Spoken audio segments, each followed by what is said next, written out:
Grazie, Presidente. So, the EU solution to the war in Ukraine is more war. Pile in the weapons, splurge on militarism, threaten to engage in all-out economic and financial war against Russia. So the same things you were doing already and expecting a different result. The true definition of madness.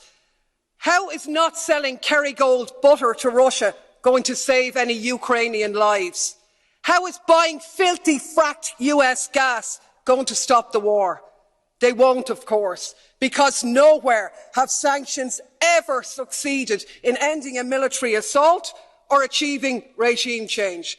But what they have done is unleash economic devastation, this time round which will be paid for by the people of Russia, including those out protesting against the war, and increasingly being paid for by the citizens of Europe, facing massive energy price hikes, inflation and a catastrophic decline in their living standards. Talk about shooting ourselves in the foot. And of course this moral outrage at Russia's illegal war, which has sparked this lunacy, is in sharp contrast to the lack of any such scruples in terms of the illegal US wars in Iraq or Afghanistan, which we not only didn't condemn, but we actually joined in and continue to do business with them all the way. No such scruples about Saudi Arabia's genocide in Yemen.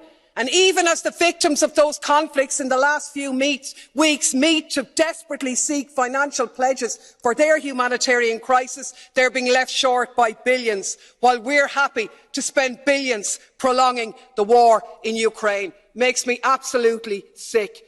7 weeks ago, German's Chancellor Schulz correctly said, peace in Europe cannot be won against Russia.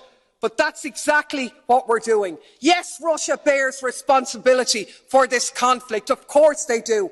But we cannot ignore the role of NATO. And the EU, instead of promoting peace and acting in the interests of the people of Europe, the Ukrainians, the EU citizens, and yes, the Russian citizens too, has become a tool of NATO and the military-industrial complex. What is needed is an end to the conflict, an end to militarism, a ceasefire and a negotiated settlement. We should restore our role as a diplomatic one of promoting peace. Anything else makes us complicit.